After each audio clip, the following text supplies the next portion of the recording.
शुरू करने जा रहे हैं बेटा, उसका नाम है इलेक्ट्रोनेगेटिविटी।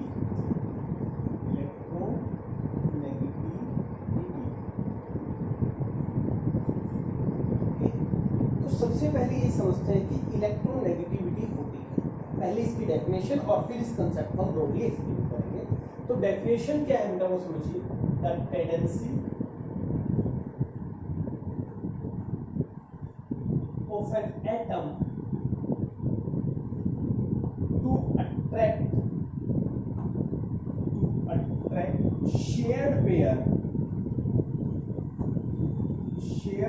ध्यान से इस बात को ध्यान देखना बेटा, shared pair of electron toward itself in a covalent bond. तो यहां पे ये दो चीजें आपको बड़े ध्यान से देखनी है कि शेयर्ड पेयर और कोवलेंट, ठीक है। तो डेफिनेशन क्या है, tendency of an atom to attract shared pair of electron toward itself in a covalent. यानी पहली बात कोवलेंट बॉन्ड, अगर हम एक एग्जांपल है बेटा जी, एग्जांपल है HCl। जनरली बच्चों को कंफ्यूजन होता है कि सर आयनिक बॉन्ड कब बनता है और कोवलेंट बॉन्ड कब बनता है। तो समझिएगा, अगर इलेक्ट्रोनेगेटिविटी का डिफरेंस कम होता है, जो हम इस लेक्चर में ब्रॉडली एक्सप्लेन भी करेंगे आपको, तो उस केस में बॉन्ड बनता है कोवलेंट। और अगर ये डिफरेंस बहुत ज्यादा हो जाए, H का और Cl का बहुत ज्यादा डिफरेंस हो जाए, then it will transform into ionic bond, या ये क्या करेगा, आयनिक बॉन्ड की तरफ मूव करना शुरू कर। लेकिन फिलहाल हम लोग इलेक्ट्रोनेगेटिविटी की डेफिनेशन को समझ रहे हैं। तो देखिए बेटा, हाइड्रोजन और क्लोरीन के बीच में कोवलेंट बॉन्ड होता है, और ये वो इलेक्ट्रॉन है जो ये शेयर करते हैं, एक इलेक्ट्रॉन हाइड्रोजन का और एक क्लोरीन। अब क्लोरीन क्या करता है बेटा जी, इस शेयर्ड पेयर को थोड़ा सा अपनी तरफ खींच लेता है, और जिसकी वजह से इसके ऊपर पार्शियल नेगेटिव और हाइड्रोजन के ऊपर पार्शियल पॉजिटिव चार्ज आ जाता है। तो ये जो शिफ्टिंग होती है ना, शिफ्टिंग, कंप्लीट ट्रांसफर नहीं होता है, ये जो शिफ्टिंग होती है बेटा किसकी, शेयर्ड इलेक्ट्रॉन, ओके, और कहां से, covalent bonds, is called electronegativity. सीधी सी बात है बेटा, दो एटम इनके बीच में बॉन्ड, एक ताकतवर ग्रुप है, एक कमजोर है, तो ताकतवर क्या करेगा, और ताकतवर किस सेंस में, इलेक्ट्रॉन को खींचने की सेंस में। वो इलेक्ट्रॉन अपनी तरफ खींच लेगा तो उससे क्या हो जाएगा, एक के ऊपर पार्शियल नेगेटिव और एक के ऊपर पार्शियल पॉजिटिव आ जाएगा। तो ये होती है हमारी इलेक्ट्रोनेगेटिविटी, ठीक है जी। अब इसके बारे में कुछ बातें आपको जाननी बहुत जरूरी है बेटा। Point number 1, it is a relative property, it is a, that is relative property. इसका क्या मतलब, इसका मतलब ये हुआ बेटा कि इंडिविजुअल एटम अगर कोई आपको दे दे एक्चुअल में, जैसे फॉर एग्जांपल फ्लोरीन, तो इसकी कोई इलेक्ट्रोनेगेटिविटी नहीं है अगर हम इसको किसी के साथ कंपैरेटिवली स्टडी ना। फ्लोरीन अकेला किसके इलेक्ट्रॉन खींचेगा, किसी के भी नहीं भाई, क्योंकि ये तो किसी के साथ बॉन्डेड ही नहीं है। तो फ्लोरीन की इलेक्ट्रोनेगेटिविटी क्या होगी, ये तभी एक्चुअल में स्टडी होगा जब फ्लोरीन किसी के साथ बॉन्ड बनाएगा, फॉर एग्जांपल HF बॉन्ड बन जाए, नाउ फ्लोरीन की इलेक्ट्रोनेगेटिविटी कैन बी। तो ये क्या होती है, रिलेटिव प्रॉपर्टी होती है, किसी के साथ कंपैरिजन में ही स्टडी होगी। नंबर 2 बेटा, इट इज यूनिटलेस, इसकी कोई यूनिट नहीं, इट इज यूनिटलेस। जैसे आपने इससे पहले आयोनाइजेशन एंथैल्पी पढ़ा, इलेक्ट्रॉन गेन एंथैल्पी पढ़ा, वहां हमारे पास यूनिट थी, इलेक्ट्रॉन वोल्ट एटम में था, या किलो जूल मोल पर मोल, किलो कैलोरी पर मोल। पर ये क्या बेटा जी, ध्यान रखना, दैट इज यूनिट, ठीक है। तो डेफिनेशन समझ में आई, कंपैरेटिवली या रिलेटिव प्रॉपर्टी है, इंडिविजुअल एटम पे अप्लाई नहीं होती है, ये आपको ध्यान रखना। तो चलिए अब देखते हैं कि वो कौन से फैक्टर्स हैं जो इलेक्ट्रोनेगेटिविटी को एक तरीके से अफेक्ट करते हैं। तो अब हम पढ़ेंगे बेटा factors affecting the electronegativity, factors affecting electronegativity। Negative. Okay, तो एक एक करके सारे फैक्टर्स को समझेंगे। सबसे पहला फैक्टर होता है बेटा size of atom. Size of atom कि एटम का साइज क्या है। अच्छा मान लीजिए ये कोई शेयर्ड पेयर इलेक्ट्रॉन्स पड़े हुए किसी के भी साथ है, मान लीजिए एक्स के साथ है, फॉर एग्जांपल एक्स को कुछ भी कंसीडर कर सकते, ठीक है। अब यहां कोई ये जो एटम है ये मान लीजिए ए एटम। अब ए एटम का साइज ही डिसाइड करेगा कि ये कितने शेयर्ड पेयर अट्रैक्ट कर पाएंगे। कैसे समझिए, मान लीजिए बेटा ए एटम का साइज इतना है, या फिर ए एटम का साइज इतना है, या फिर ए एटम का साइज बड़ा होता चला जा रहा है, देख रहे हैं आप। तो बड़े होने से क्या होगा बेटा, एक्चुअल में जो इलेक्ट्रॉन है उनको अट्रैक्ट किसने करना है, उनको अट्रैक्ट करना है प्रोटॉन ने, ठीक है जी। और प्रोटॉन कहां अवेलेबल है, हमारे पास न्यूक्लियस के अंदर। तो जैसे जैसे ए का साइज बड़ा होगा वैसे वैसे शेयर्ड इलेक्ट्रॉन की डिस्टेंस या दूरी उससे बढ़ जाएगी, दूर हो जाएंगे वो। तो क्या होगा, प्रोटॉन को खींचने में प्रॉब्लम। क्या आप मेरी बात समझ पा रहे हैं? तो साइज बढ़ने से क्या होता है बेटा, शेयर्ड पेयर को खींचना अपनी तरफ थोड़ा टफ हो जाता है। तो याद रखिएगा size of atom is inversely proportional to electronegativity. ये पहला, जैसे जैसे साइज बढ़ेगा इलेक्ट्रोनेगेटिविटी कम होती जाएगी, क्योंकि साइज के बढ़ने से शेयर्ड पेयर का जो डिस्टेंस है वो कम ज्यादा हो जाएगा। तो क्या होगा, इलेक्ट्रॉन को खींचना, ठीक है जी। तो सबसे पहला हमारे पास क्या है बेटा, point size of atom. Number 2 second point की बात करते हैं, न्यूक्लियर चार्ज। ये हम लोग आपको बहुत अच्छे से एक्सप्लेन कर चुके हैं साइज का, जब हम लोगों ने फैक्टर स्टडी किया था। Nuclear charge you know very well is represented by Z. अभी एक्चुअल में न्यूक्लियर चार्ज होता क्या है, एक एटम और ये उसका न्यूक्लियस। अब न्यूक्लियस के अंदर क्या होता है, प्रोटॉन और प्रोटॉन का चार्ज क्या होगा, पॉजिटिव। तो ये पॉजिटिव चार्ज क्या करता है बेटा, बाहर घूमने वाले इलेक्ट्रॉन के ऊपर एक इनवर्ड पुल या अट्रैक्टिंग फोर्स लगाता है। तो वो जो अट्रैक्टिंग फोर्स होती है कहीं ना कहीं वही हमारा न्यूक्लियर चार्ज, ठीक है। तो अब आप खुद समझिए हमें करना क्या होता है इलेक्ट्रोनेगेटिविटी में, हमें इलेक्ट्रॉन खींचना, ठीक है। तो अब सोचिए खींचने का काम करता कौन है, पॉजिटिव चार्ज। तो पॉजिटिव चार्ज कम होना चाहिए कि ज्यादा होना चाहिए, दोबारा समझिए। मान लीजिए यहां कोई इलेक्ट्रॉन रखा हुआ है, यहां पॉजिटिव चार्ज है, मान लीजिए यहां पॉजिटिव चार्ज +2 है, एक दूसरा है उस पे +3 है, और तीसरा है उस पे +4। तो +4 ज्यादा पॉजिटिव है तो ज्यादा इजीली इन इलेक्ट्रॉन्स को अपनी तरफ अट्रैक्ट कर पाए। कम पॉजिटिव होगा कम अट्रैक्ट करेगा, क्यों, क्योंकि इलेक्ट्रॉन तो नेगेटिव है, उसको किसने अट्रैक्ट करना है बेटा, पॉजिटिव चार्ज ने। तो क्या होगा, जैसे जैसे आपका पॉजिटिव चार्ज बढ़ेगा इलेक्ट्रॉन को अपनी तरफ खींचने की टेंडेंसी भी बढ़ेगी, और इसी टेंडेंसी को तो इलेक्ट्रोनेगेटिविटी कहा जाता है। तो यहां से आपको समझना है कि nuclear charge is directly proportional to electronegativity.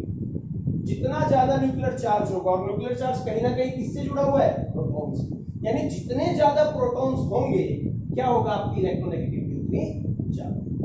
लेकिन एक बात समझना बेटा, जो एक्चुअल रिजल्ट आता है ना इलेक्ट्रोनेगेटिविटी, एक्चुअल रिजल्ट फाइनली वो इन सब का, या और भी अभी फैक्टर पड़ेंगे, उनका कंबाइंड रिजल्ट। हम कभी ये नहीं कह सकते कि जी इसके हिसाब से बढ़ रही है तो बढ़ रही है, नहीं, इसको भी स्टडी करना है, इसको भी स्टडी करना। हो सकता है एक फैक्टर बढ़ा रहा हो सकता है एक फैक्टर घटा रहा हो, दोनों चीजें हो सकती हैं उस केस में। तो क्या करना है, आपको सारे फैक्टर्स को कंपाइल करके देखना। क्लियर है, ये बात समझ में आ रही है? तो चलिए इसके बाद थर्ड फैक्टर देखते हैं बेटा, साइज ऑफ एटम के बाद। Our third factor is charge on cation. Charge on cation, चलिए समझते हैं। मान लीजिए मेरे पास आयरन है, आयरन के ऊपर +2 चार्ज है, और वहीं पे एक दूसरा आयरन का आयन है बेटा, एक फेरस है एक फेरिक, एक के ऊपर +3। तो इस +2 का मतलब क्या हुआ, 2 इलेक्ट्रॉन्स की कमी है। इस +3 का मतलब क्या हुआ, 3 इलेक्ट्रॉन्स की कमी। क्लियर है। तो अब इस केस में सोचिए, अगर किसी इलेक्ट्रॉन को अट्रैक्ट करना है तो कौन जल्दी अट्रैक्ट करेगा, एक के ऊपर +2 चार्ज यानी कि 2 की कमी और एक के ऊपर 3। क्लियर है। तो होता क्या है बेटा, जितना ज्यादा पॉजिटिव चार्ज होता है वो उतना ज्यादा नेगेटिव को अपनी तरफ अट्रैक्ट करता है। तो more will be the positive charge on cation, higher will be the electronegative. तो हम क्या कह सकते हैं चार्ज ऑन कैटायन में, you can say electronegativity is directly proportional to positive charge on cation. जितना ज्यादा पॉजिटिव चार्ज होगा, अगर हम इसको रैंडमली देखें, मान लीजिए मेरे पास एक A+ है, A2+ है और A3+। If someone ask you whose electronegativity is more, कुछ नहीं सोचना है बेटा, मोर will be the positive charge, more will be the electro. ठीक है, ये बात आ रही है समझ में। चलिए नेक्स्ट फैक्टर की बात करते हैं बेटा, दैट इज फैक्टर नंबर 4, और you can see charge on anion. अब आप खुद अंदाजा लगाइए थोड़ा थोड़ा। मान लीजिए मेरे पास X नेगेटिव है और X2 नेगेटिव। करना क्या है मुझे, इलेक्ट्रोनेगेटिविटी में तो मुझे इलेक्ट्रॉन को, ये मान लीजिए मेरा इलेक्ट्रॉन है, ये मेरा इलेक्ट्रॉन है, मुझे इसे अट्रैक्ट करना है ना, अपनी तरफ खींचना। तो यहां क्या है बेटा जी, एक नेगेटिव है। अब नेगेटिव को क्या करेगा, रिपेल करेगा। यहां कितने नेगेटिव है, 2 नेगेटिव है, तो यहां रिपल्शन क्या होगा, ज्यादा, और रिपल्शन होने से चीज दूर जाती। तो more will be the negative charge on anion, less will be the electronegativity. यानी कि एनायन पे चार्ज कम होना चाहिए फॉर मोर इलेक्ट्रोनेगेटिविटी, और कैटायन पे ज्यादा होना चाहिए। एग्जांपल ले लेते हैं O नेगेटिव और O2। तो इसमें से which one is more electronegative, O negative will be more electro. ठीक है जी, आ रही है बात समझ में। तो ये 4 फैक्टर थे बेटा। 5th फैक्टर पे आते हैं हम लोग, क्या कहते हैं समझिए। हालांकि 5th फैक्टर जो है वो केमिकल बॉन्डिंग के बाद अच्छे से समझ में आता है, लेकिन फिर भी यहां हम एक बार उस फैक्टर को स्टडी करते हैं, and the name is hybridization. The word is hybridization. क्या होता है, कैसा होता है, ये बहुत अच्छे से हम लोग केमिकल बॉन्डिंग के चैप्टर में समझेंगे। बट क्योंकि आपने वेस्पर थ्योरी पढ़ी हुई है, आपको उनके नाम पता होंगे। यहां हम 3 हाइब्रिड स्टेट लेके चल रहे हैं, sp, sp2 और sp। सवाल उठता है which one is more electro. या मैं आपको समझाता हूं, sp स्टेट कब आती है समझिए। मान लीजिए मेरे पास ये कोई कंपाउंड, ठीक है जी, ये कार्बन है, दीज आर कॉल्ड बेटा कोवलेंट बॉन्ड, ये 4 कोवलेंट। अब होता क्या है, जो फर्स्ट बॉन्ड होता है वो हमेशा सिग्मा बनता है। इस कार्बन और इस कार्बन के बीच पहला बॉन्ड क्या हो जाएगा, सिग्मा, और बचे हुए सारे बॉन्ड क्या कहलाते हैं, पाई बॉन्ड। दोबारा समझिए, कार्बन कार्बन के बीच में अगर कभी पहला बॉन्ड बनेगा, this will be sigma bond. अगर दूसरा बॉन्ड बनने लगा तो एक सिग्मा, एक होता है पाई बॉन्ड। अगर 3 बॉन्ड बने बेटा तो एक सिग्मा 2 पाई बॉन्ड, यानी 2 एटम के बीच में सिग्मा बॉन्ड एक ही होता है, बाकी के सारे बॉन्ड पाई बॉन्ड। तो अगर मैं बात करूं इस कार्बन की, तो एक सिग्मा बॉन्ड इधर, एक इधर, क्योंकि ये दोनों तो पाई है। तो how many sigma bonds are there, 2 sigma bonds. ठीक है जी, दूसरा मॉलिक्यूल लेते हैं। मान लीजिए मेरे पास ये कोई स्ट्रक्चर है बेटा। अभी मैं आपको sp, sp2, sp3 समझा रहा हूं। देखिए कार्बन और हाइड्रोजन, ये वाला bond sigma bond, carbon hydrogen एक ही बॉन्ड है तो सिग्मा, कार्बन कार्बन पहला बॉन्ड सिग्मा, दूसरा बॉन्ड पाई। तो इस कार्बन पे कितने सिग्मा बॉन्ड बने, 3 सिग्मा बॉन्ड बने। तो मैं यहां लिख देता हूं, you can say there are 3 sigma.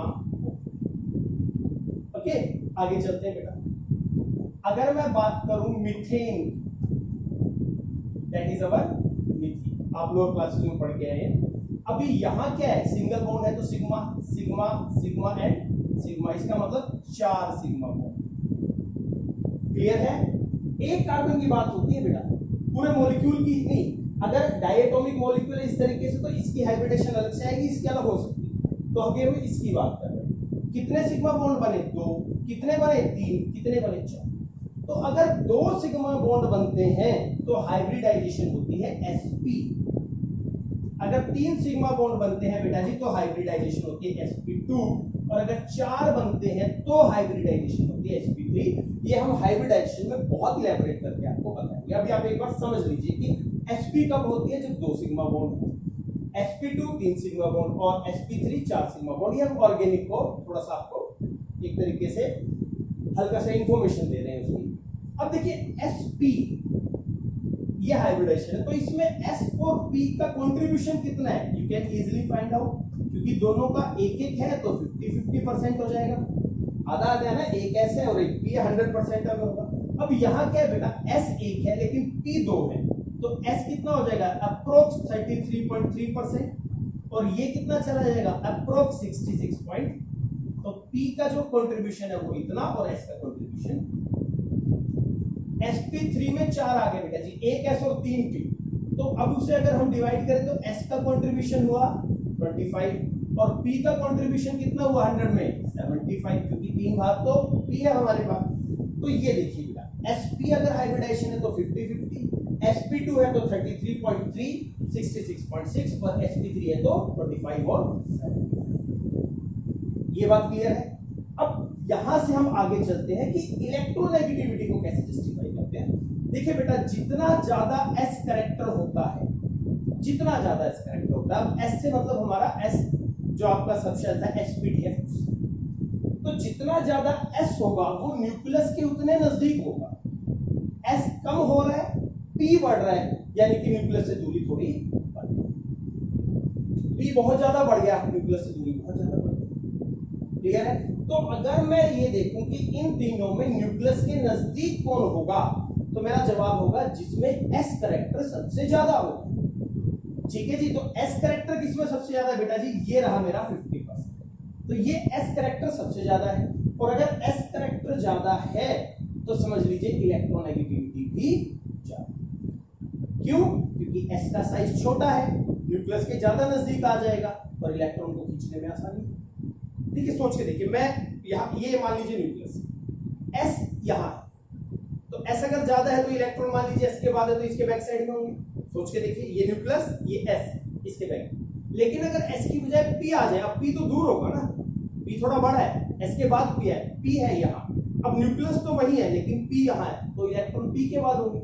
सोचिए यहाँ अगर इलेक्ट्रॉन है तो खींचना आसान है बेटा, दूर होते जाएंगे खींचना मुश्किल होता जाएगा। तो more will be the s character, note कर लीजिएगा इस बात को, मोर विल बी द इलेक्ट्रोनेगेटिविटी।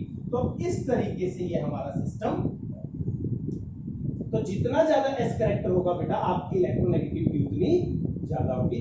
तो these are 5 factors which affect the electronegativity of an atom. मैं फिर से एक बार डिफाइन करता हूं, इलेक्ट्रोनेगेटिविटी एक रिलेटिव प्रॉपर्टी, किसी के कंपैरेटिवली स्टडी होती, ये यूनिटलेस होती और कोवलेंटली बॉन्डेड एटम्स में पाई जाती है। यहां जो स्ट्रांगली इलेक्ट्रोनेगेटिव एटम होगा वो शेयर्ड पेयर इलेक्ट्रॉन को थोड़ा सा अपनी तरफ खींचेगा। फैक्टर्स अफेक्टिंग में 5, साइज का, इलेक्ट्रोनेगेटिविटी ज्यादा का केस बता रहा हूं, साइज होना चाहिए छोटा, न्यूक्लियर चार्ज होना चाहिए ज्यादा से ज्यादा। समझ पा रहे हैं? अगर कैटायन है तो चार्ज मैक्सिमम हो, अगर एनायन है तो चार्ज मिनिमम हो, और अगर हाइब्रिडाइजेशन है तो उसमें s कैरेक्टर मैक्सिमम होना चाहिए। ठीक है जी, तो ये था इलेक्ट्रोनेगेटिविटी और फैक्टर्स अफेक्टिंग। नेक्स्ट लेक्चर में हम इसकी स्केल और ट्रेंड के बारे में आपको बताएंगे। तो नोट